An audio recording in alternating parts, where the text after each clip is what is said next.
But now we are going to have a really great panel about mining. So if you ever wanted to mine Bitcoin, this is the panel that you want to watch.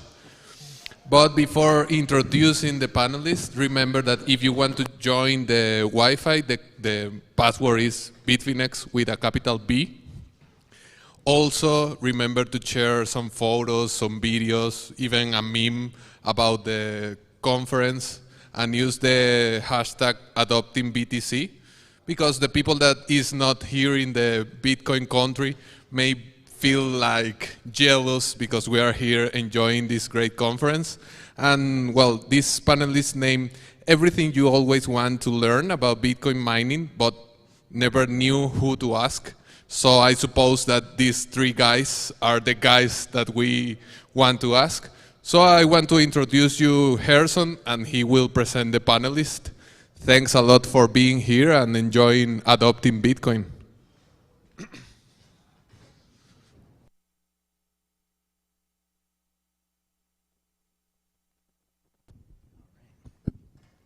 Hello?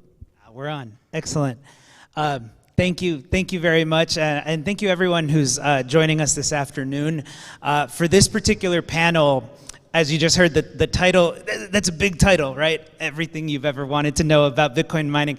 We're, the three of us are professionals within the Bitcoin mining space.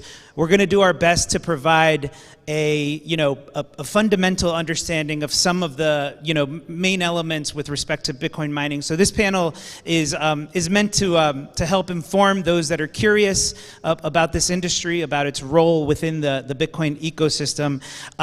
And I guess before we present our panelists, there's just a couple of things about Bitcoin mining. As you probably already know, Bitcoin mining plays a central role in the emission of Bitcoin, right? Over its lifetime, this has gone from a mechanism that can be done on a laptop, could be done on a laptop in your home, to now a massive industry that's spread out throughout the world. So today, all over the world, there are individuals and corporations turning electricity into Bitcoin. That is essentially what Bitcoin mining does. So we have the pleasure today of having two folks who work to innovate in this space. So they're here today to share some of their knowledge and perspective on the importance of this industry. So first we have Ryan MacLeod. He's a nuclear technologist advocating for Bitcoin mining on nuclear energy. I'm going to ask Ryan to come up. And we also have Josue Lopez. I'll ask Josue to come up as well. He was recently named the honorary consul for the Salvadoran Chamber of Commerce in Lugano, Switzerland. Josue is also currently developing the first renewable-powered Bitcoin mining farm in Chalatenango, El Salvador. So please give us a hand for these two gentlemen. Take a seat. So I'm honored to be able to share the stage with these two folks. I've learned so much from them, from their varied perspectives and experiences within the space. So I want to start just simply by giving you guys the opportunity to tell us a little bit about yourselves. Tell us a little bit about your background, and let's say, in the context of all of the things within the Bitcoin ecosystem that you could be working on, why are you working in mining in the mining space? Well, myself, I work in the Canadian nuclear industry, specifically in the research sector. And when I learned about Bitcoin mining, I figured it was the perfect companion for nuclear power. Because nuclear power has a major liability that when it generates too much electricity and there's no customer to pay for it, that's lost potential revenue that could be easily made up for. And developing new nuclear projects require certainty in that demand will be available, so Bitcoin mining can provide that customer and enable many opportunities for nuclear to be deployed widely. And my attention is mostly focused on the small modular reactors that are set to be brought into the market within the next few years, but it also fills up that liability gap for surplus generation for existing nuclear power plants that sometimes have to curtail their output or sell electricity at negative prices. So yeah, Bitcoin mining is an awesome asset for the industry. Excellent. And just to be clear, You're a nuclear technologist, right? So tell us a little bit about how you know, currently in terms of your day job and in terms of the industry, the nuclear, you know, energy production industry. Tell us a little bit about what you do, and your kind of place within that space as well. Yeah, my day-to-day job is I support the CANDU reactor fleet in Canada by operating a laboratory that monitors the corrosion of the pressure tubes, and it's a very important safety feature for the reactors, and it's just something that gets monitored regularly, and that's what my laboratory does. Awesome. That's my day job. Very cool, very cool. I listen to a lot of podcasts while I do it. Excellent, excellent, awesome. And Jose? So, yeah, for those who don't know me, my name is Josue Lopez. I'm a Salvadoran. I have been living in Switzerland for the last, 6 to 7 years. So initially my career was fully in traditional finance and private equity. That is ultimately what brought me to Bitcoin. And through my career, we invested a lot into disruptive technologies, most of them being renewable energy generation technologies. So I was always very fond and very interested in the idea of what the direct connection is between energy and Bitcoin. So what is under the hood of the entire Bitcoin network? So that was something that, always interested me. As you guys know, I have a great passion for decentralizing the hash rate. I was able to develop one of the largest Bitcoin mine in all of Europe. It is now also the largest green Bitcoin mine in all of the world. And as you mentioned, now we're developing here in El Salvador. We're trying to decentralize the hash rate, trying to move away from that centralization that is often just given to the countries that offer, the cheapest amount of electricity or the.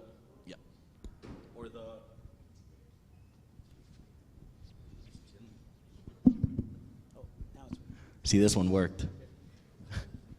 All right, so instead of just going for the cheapest amount of electricity, we would try to diversify the geopolitical risk of the hash rate and try to go into countries that may not be so willing to accept Bitcoin mining or may not have the right conditions for Bitcoin mining. So I'm sure we'll discuss that in this panel.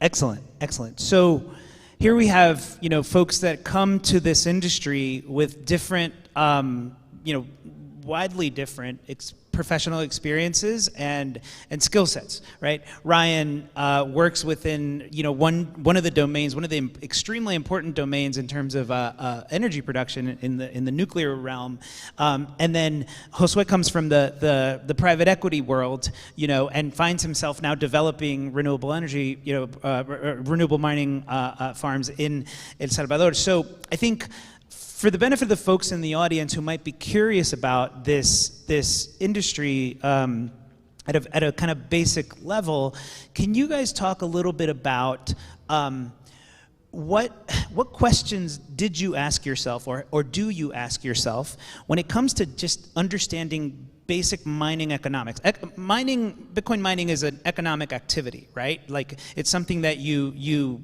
hope to do that makes sense for you economically, right? We don't necessarily want to be irrational actors that lose capital, by doing something unprofitable.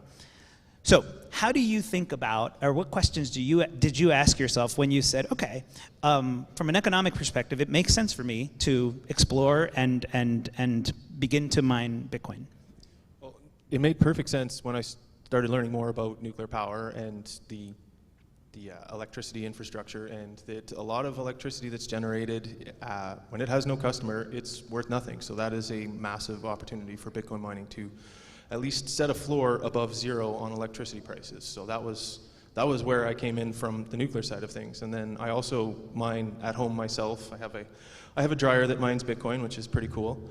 And so and it's completely different dynamics. Because at home, it's not as concerning for mining at a loss, because you don't have the capital requirements, you don't have as much debt, and you're KYC free, all those things, and where I'm from in Canada, it also doubles as a space heater, which is very handy, because in Canada, 60% of residential energy use is heating alone. So I see a massive opportunity for Bitcoin mining to fill a role in that regard in various manners, whether it's residential or commercial buildings or various industrial processes. And yeah, I just saw a lot of opportunities and waste and liabilities that can be plugged up by having a market to sell electricity to that's completely independent from local supply and demand variables. Excellent, awesome, thank you. Josue? Yeah, so one of the main questions, and obviously coming from a finance background, it was mostly quantitative reasons what drove my choice to dive into Bitcoin mining.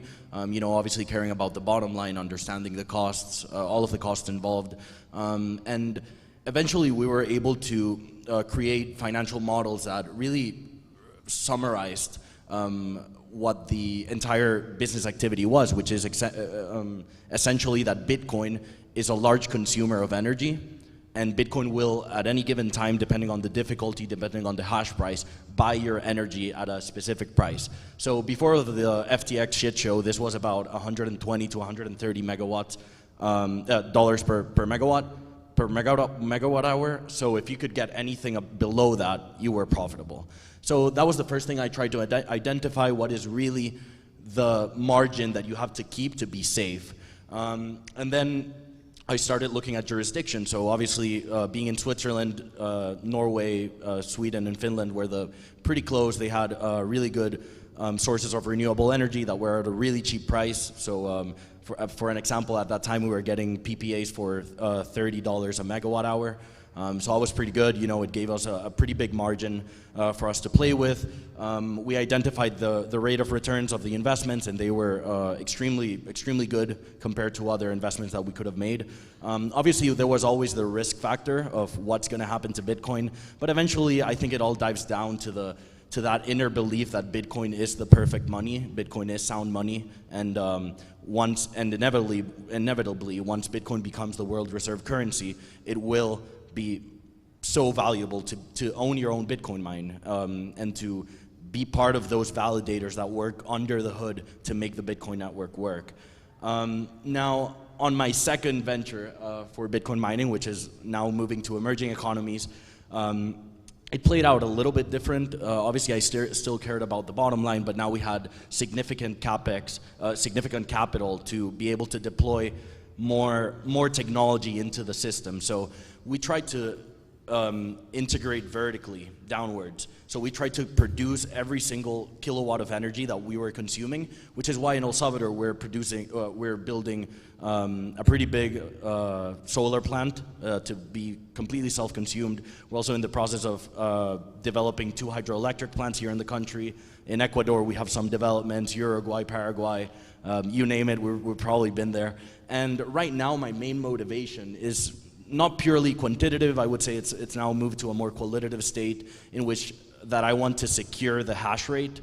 For me, it's completely unacceptable that a big majority of the hash rate is controlled by developed economies that are the same ones that are pushing for the massive shitcoin called the CBDCs. So now I would say that is my biggest drive.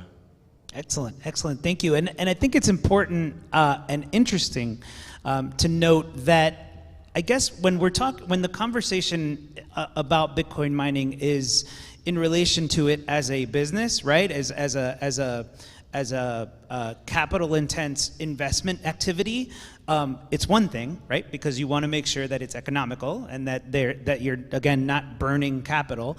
But interestingly, like as Ryan mentioned, there's Bitcoin mining. There's a spectrum, a huge spectrum of Bitcoin miners out there, right? From the folks who are mining at home without necessarily any concern for whether they're doing it at an economic loss because they're gaining efficiency in a different way, whether it's through heating your home or heating your pool. There's folks that heat their pools and water heaters, through the heat offtake from these ASICs. So I think the interesting thing to note here is that it is not just a purely economic, financial decision, but there are other efficiencies to be gained from the activity that is Bitcoin mining. So along those lines, I think it's one interesting element that has, one interesting, I guess, technological advancement that's happened in the last handful of years is the advent of what's called immersion cooling. And I know that's perhaps a specific thing, but when it comes to these innovations like immersion cooling, which I believe, Josue, you folks use at your mining farm, and in Ryan's case, as you mine, at home, what sort of efficiencies at the operational level are you able to leverage, when it comes to actually managing, whether that's overclocking, your ASIC, or in what ways are you able to find efficiencies such that your Bitcoin mining can be either more profitable or where you just get more benefit out of the activity? Yeah, for the most part, I purchased an S9 just to tinker with and start learning for myself, and then I started to find different applications for it. It just started off just as a standard space heater in my basement during the winter when I first purchased it. And then it became a little more complicated when the weather got warm and that heat was no longer wanted in my house. What I ended up doing was I had a dryer with a broken heating element, so what I did was I ducted my S9 into the dryer, and then when I want the heat outside, the dryer already has an existing duct to go outside, and then when I want the heat inside, I can just leave the dryer open and the heat comes into my basement. And that offsets my break-even point a little bit. It's still not perfect, especially under current conditions, but if Bitcoin does what we all anticipate it to do, it's not going to matter in the future anyways. So it's just, I'm learning as much as I can so that I can apply that knowledge to when the nuclear industry is ready to start deploying small modular reactors and start demonstrating that technology, that they will also be able to demonstrate Bitcoin mining alongside it as a companion technology that can operate as just that, like I said, that alternative market, and that it's also like highly flexible so that it can operate as a demand response technology that is far superior than any other technology that exists right now that can be used for a demand response. So it can capture any extreme energy variation events, whether it's high demand or low demand, and grids also require a very specific frequency to be flowing through the grid. So if there is a spike in demand or a spike in generation, that has negative effects just on the electrical infrastructure in general. So the Bitcoin mining can act as a buffer to alleviate a lot of those concerns. Absolutely, thank you. Josue? So going back to to immersion cooling. So I think immersion cooling is probably one of the most forefront inventions that Bitcoin has had in the last couple of years. So obviously when we look at, for example, our mines that are in the Nordics, and obviously the north of Norway is extremely cold. It's not a place that I would suggest you visit unless you have, incredibly thick coats. But there you don't have the problem of how do you cool your miner? The atmosphere is, we're at -2 degrees Celsius. We work in Celsius. I don't know how much that is in Fahrenheit, but you can do the calculation. And you don't have that problem. You don't have to cool your miner. But when we started looking at going to the emerging economies and starting developing, renewable energy generation projects such as solar, hydro, geothermal, and so on, we faced the problem that how are we going to cool our miners? We don't benefit from low temperatures here in El Salvador, at least. So we had to find a way in which we could still maintain it financially viable while still, being able to get the performance and the efficiency that we wanted. So this brought, obviously, the idea of immersion cooling, which in a nutshell, for those of you who don't know, is essentially just putting a computer under a specific form of liquid, usually dielectric coolant, and circulating that dielectric coolant to be cooled in a dry cooler or a water-cooled tower. So that is, in my opinion, one of the most efficient ways to cool a miner, and it brings a lot of other added values that might not be increased efficiency and others, but for maybe the easiest one to understand is that it really decreases the depreciation expense of your miner. So we all know that miners they're working 24/7. They get extremely hot. They compute millions of processes every single second. So they tend to depreciate, and usually they depreciate between 3 to 5 years. If you immersion cool them and keep them at a stable temperature that has no upswings of temperature, you can probably, and we have actually tested this, you can probably increase that lifespan from 3 to 5 years to 6 to 9 years. And that is a big gain when you're looking at a big capex operation such as Bitcoin mining. The other thing that we tend to focus on is that we were the main project of renewable energy generation that we discussed with my team was developing the solar photovoltaic plants here in El Salvador. Now, a lot of renewable energy tends to be cheaper than conventional fossil fuel energy, with the exception that it's very volatile, right? So you only get solar energy from solar panels whenever their sun is shining. So you have this solar curve that you have to learn how to deal with. But usually that energy is significantly cheaper. So what we started looking at and what we paired immersion cooling with is that since we were extending the lifespan of our ASICs, of our miners, we were able to decrease their lifespan by overclocking them a lot. And we tested everything. I mean, I blew up about 8 ASICs in my garage. And eventually we found the sweet spot where you could increase productivity by decreasing efficiency or vice versa. So in the cases of Salvadoran mining, during the day we had extremely cheap energy with our solar mine, so we would overclock the crap out of them. So we were producing so much Bitcoin, so many sats during those energy generation through solar. Now, in the evening where we had to connect to the grid or maybe not so cheap energy sources, we were able to increase efficiency, decrease production, and this can all be done through a simple, computer program that you install on your ASICs. So I think immersion cooling paired with overclocking technology has an incredible potential to actually use and kind of level out those inefficiencies in renewable energy generation. And I'm mostly focusing on solar and wind, which, as you may know, have very sporadic generation curves. Awesome, thank you. And I'm glad you kind of left us on this note in terms of what sources of energy your operations focus on, which are renewable in nature. So I want to ask you both. Well, first of all, I guess maybe state.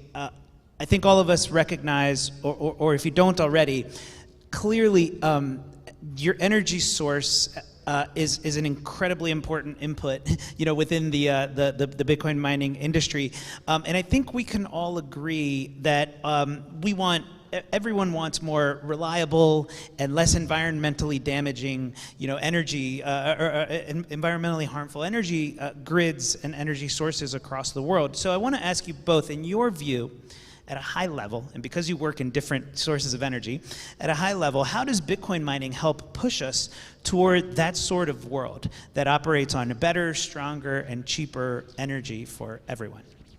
Well, it gives us a really good opportunity for baseload generation like nuclear to cooperate better with intermittent sources like wind and solar, because in grids where they start penetrating too much, they do tend to cannibalize each other's market shares, which creates liabilities for both of them. But with Bitcoin mining, we can allow both of them to play nice with each other, basically, and generate, and have a market that they can sell their electricity to, regardless of what else is happening in the wider grid that they're deployed in.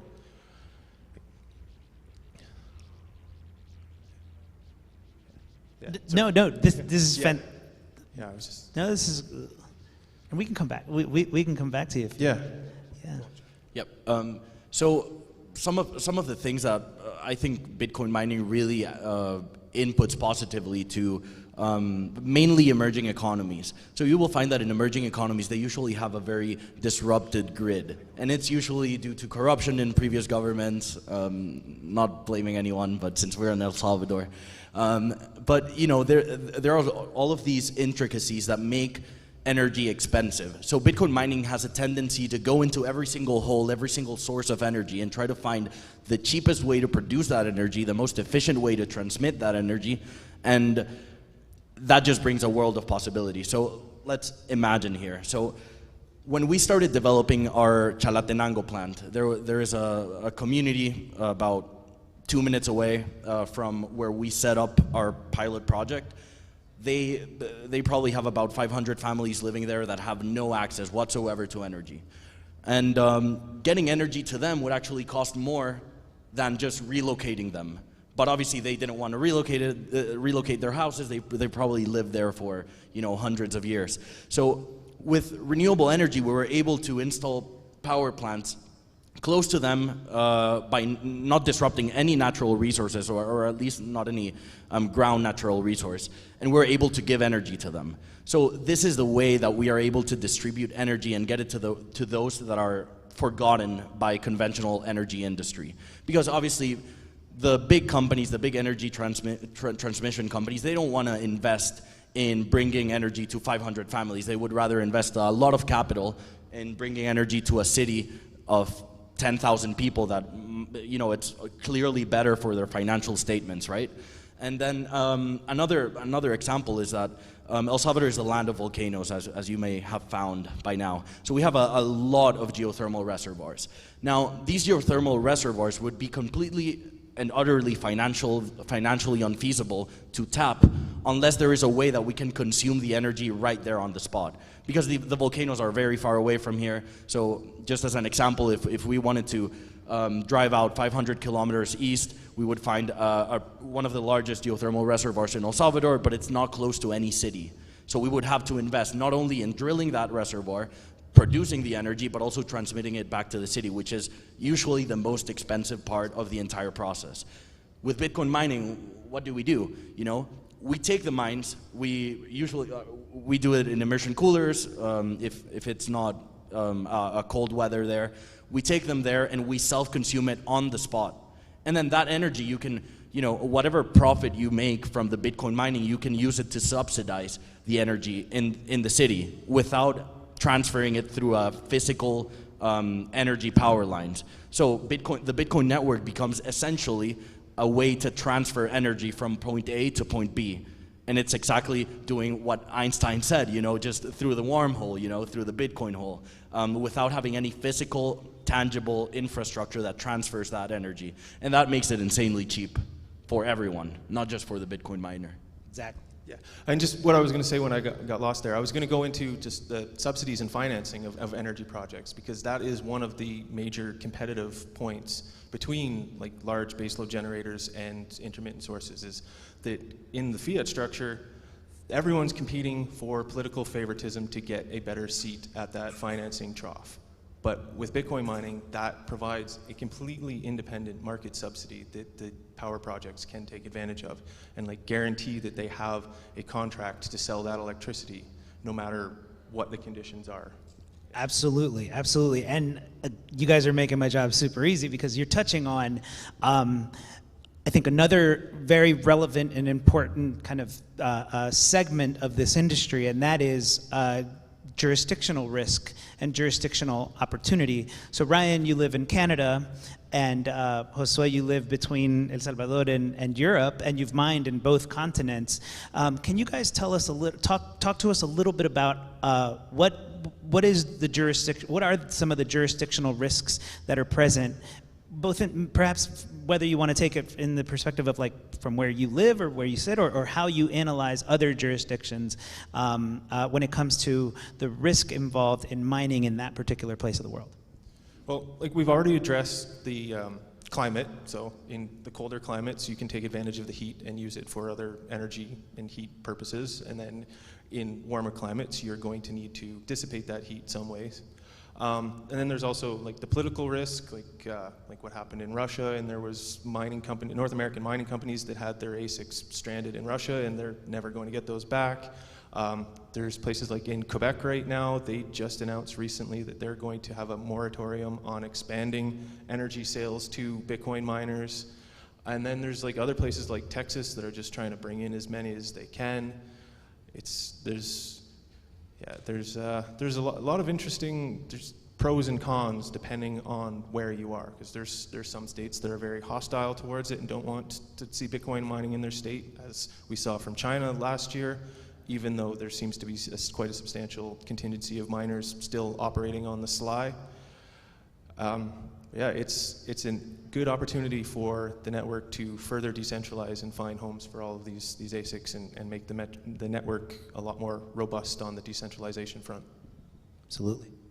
Yeah, so I think jurisdiction plays a really big role in evaluating the risk of a particular investment in any case. But it's more so the case for Bitcoin mining. Obviously, you have very different fiscal jurisdictions for Bitcoin mining, some countries that have no taxes on capital gains on Bitcoin, and so on. But I think that is the importance of what I try to mention all the time in every single panel that I go to, is that there is a big human importance to the diversification of the hash rate. So us, in our company, we don't try to, or at least we do our best not to have more than 10 megawatts of mining in every single jurisdiction. Obviously, we sometimes go above that, but we try to protect those in a way that they are not connected, so an attack on one doesn't mean an attack on all. But I think it really changes depending on where you go. Like, for example, when we started our Norway mines, you know, the municipality welcomed us with open arms.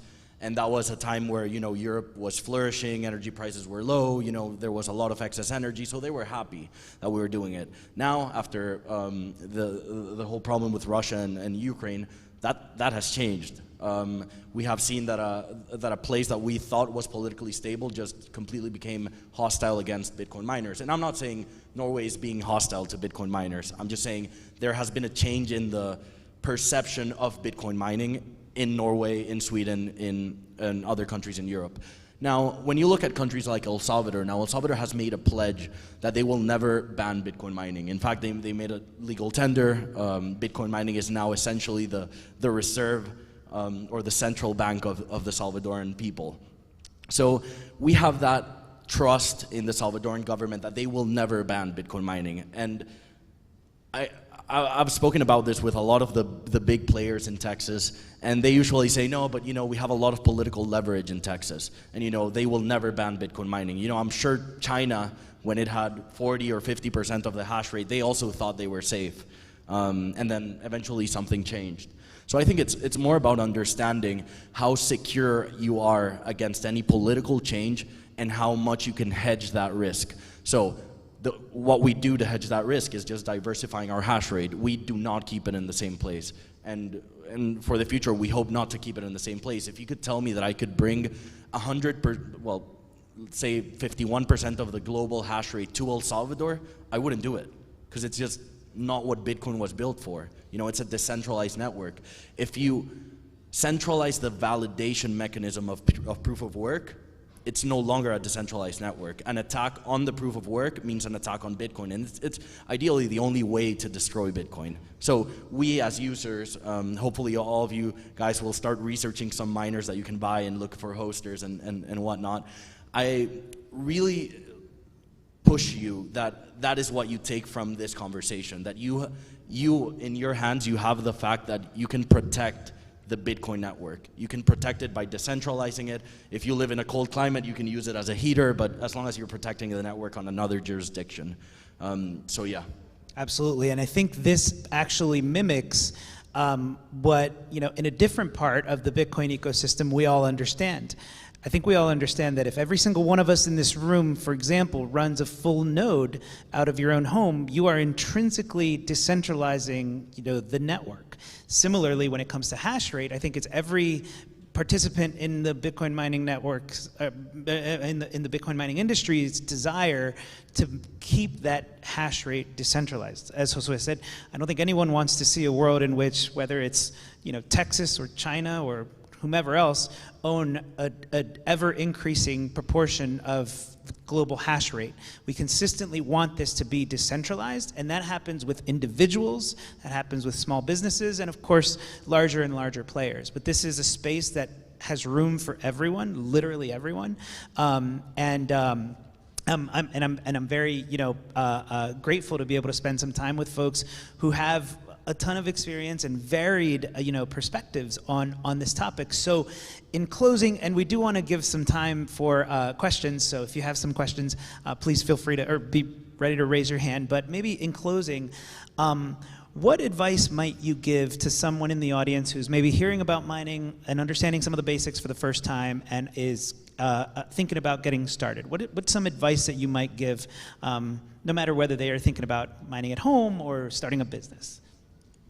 Start small, learn as much as you can about electricity and electricity markets and transmission grids and various things like that. And yeah, and don't expect a huge return early on, because this is a very slow process to build out this network, and it's going to take a lot of people just plugging in ASICs and contributing their own little bit to the hash rate wherever they can.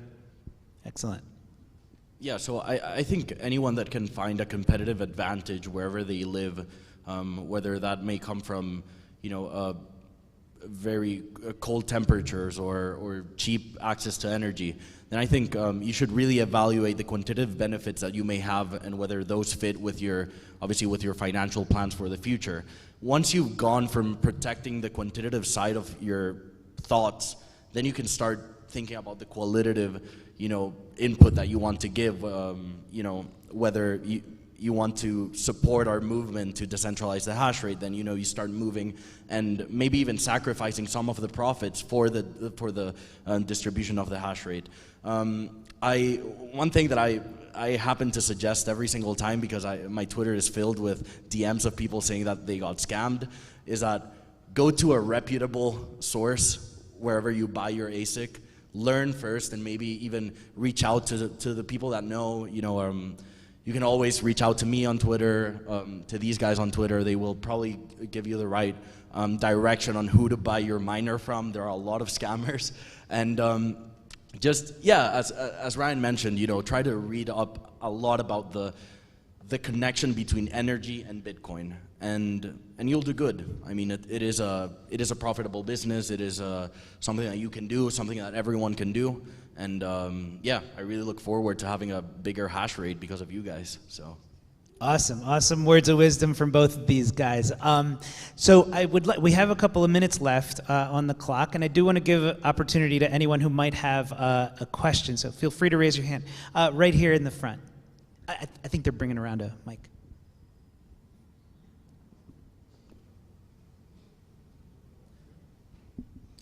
Hello. First of all, I want to congratulate you for all your efforts to contribute to in strengthening the Bitcoin network by supporting the Bitcoin mining.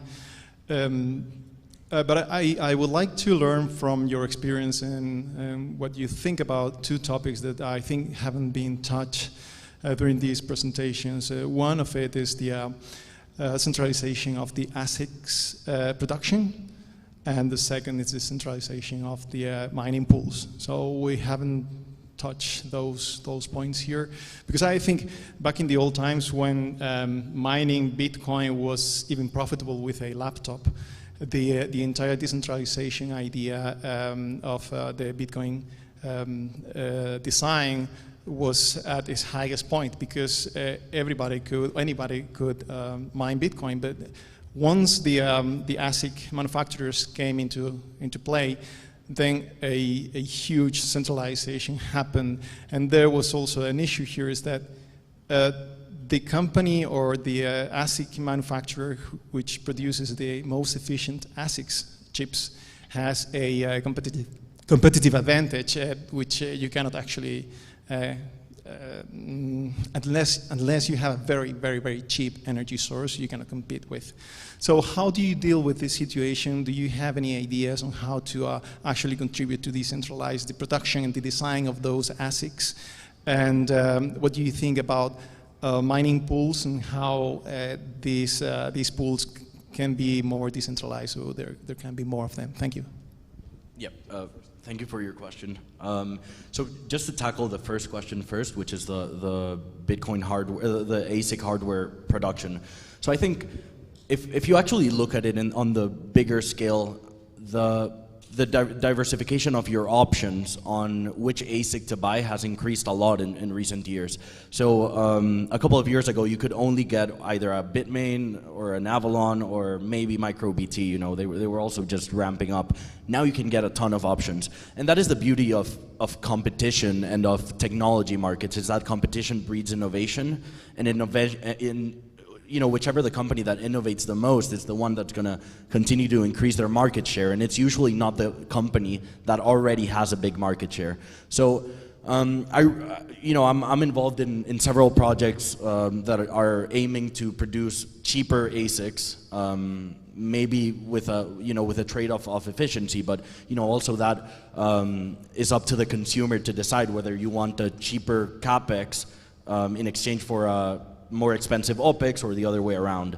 But I think it's a great question. Now, on the sense of mining pools, it's something that it really troubles me, because whenever people, or what I tend to say that I like to diversify the hash rate, it's really hard to do that when once you diversify the hash rate, you have to centralize it on the same pool. So you get stuff like what's happening with Foundry, for example, in the US, which for those who don't know, they own the majority of the hash rate, and they are only US miners can join Foundry.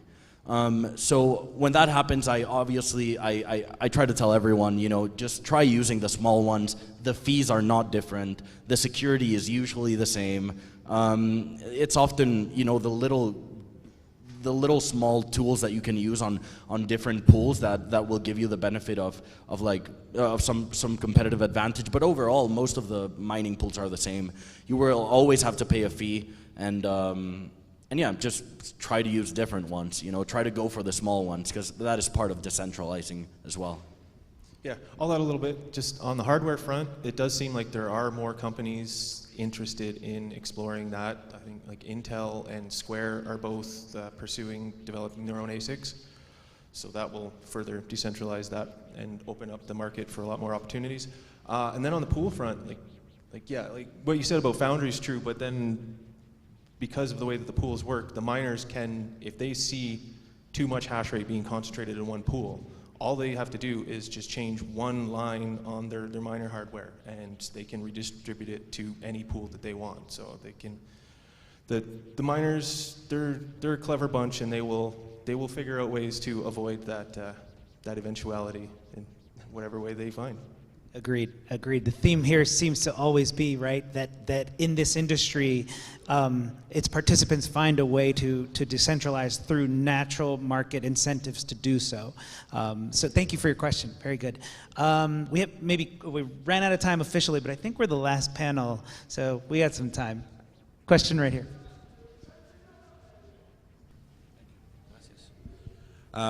Great panel, guys.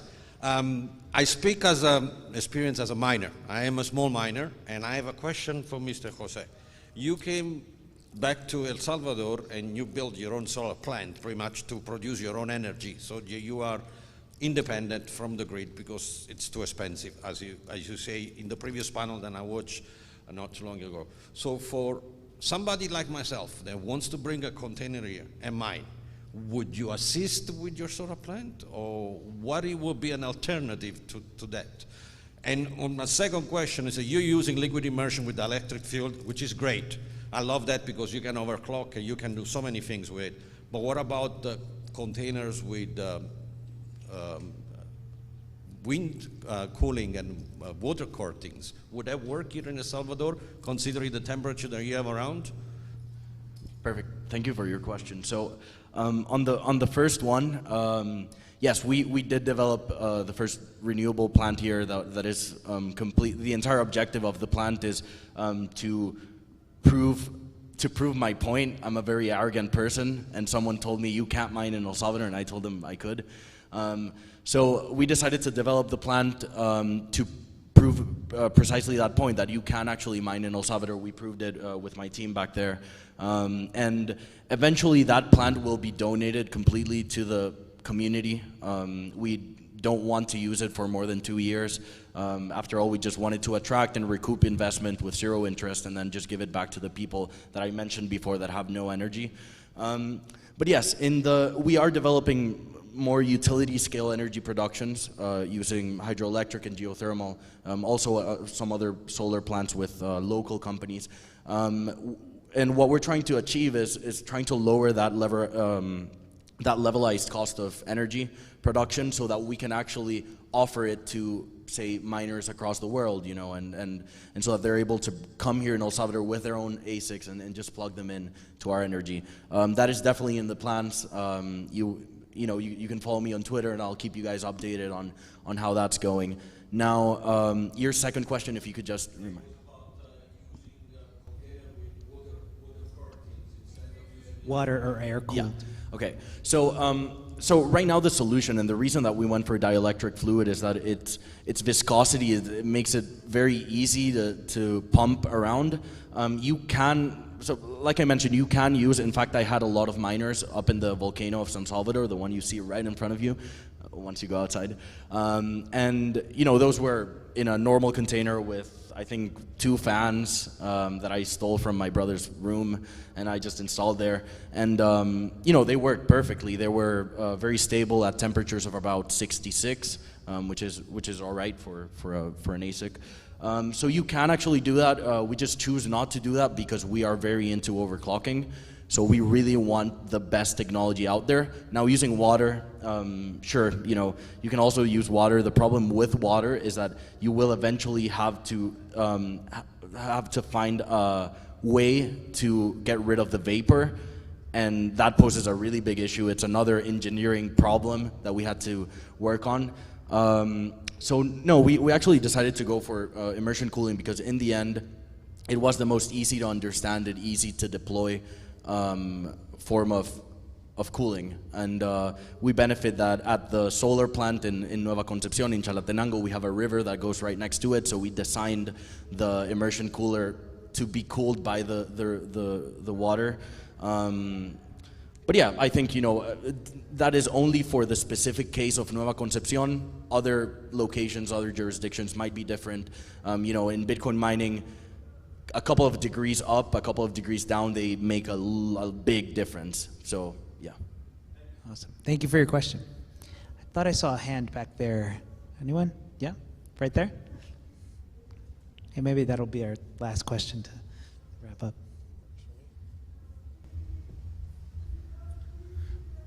Okay. I also have 2 questions.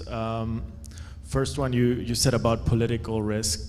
Like the best way you see to hedge it is to diversify your mining locations. And in my head, it just came up, like, do you know any other ways to hedge it from your experience? And the second, following up on the ASIC producers, which may be somewhat limited, and you dropped a few names, you both dropped a few names, so I was wondering if you could drop a few more. Yeah, and that would be my questions. Yeah, so I think the first one was for me, and then you can answer the second one. Yeah, cool. So the main way that I suggest that you diversify the hash rate or hedge from political risk is diversifying the hash rate. But really, the thing that we do most is just if you protect your energy production, you are essentially protected from any geopolitical risk.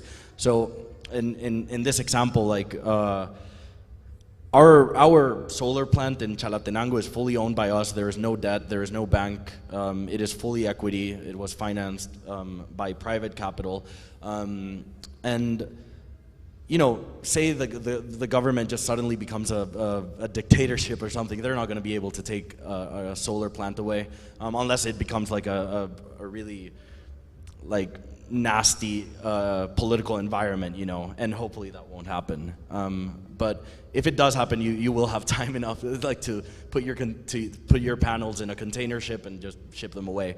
But I think that is probably the safest way that you can actually protect your hash rate from political instability, is just own the factors of production below it. Own the energy you produce. If you have no effect on the grid, then the opposition has absolutely no argument against you. You're not damaging the grid. You're self-consuming your own energy. So, yeah.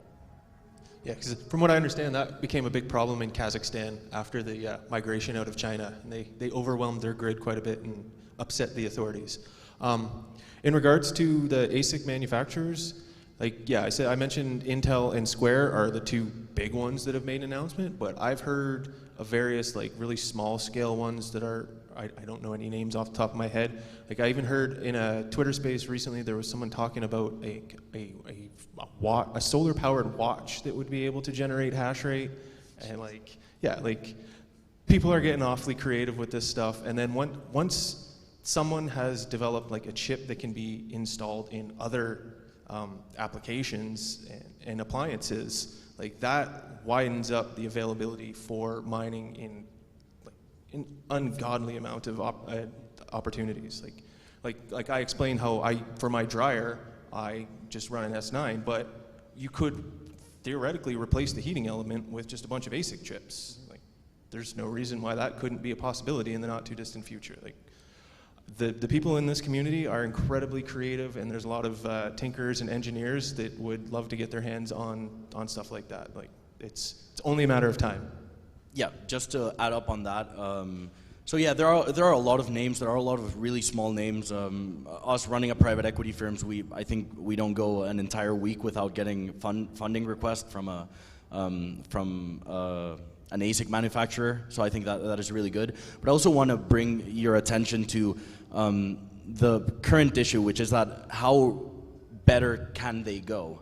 Like, we're already using 5 nanometer chips. Like, we tried the first 5 nanometer chip on an S19 XP just a couple of weeks ago. Like, ideally, how smaller can they get?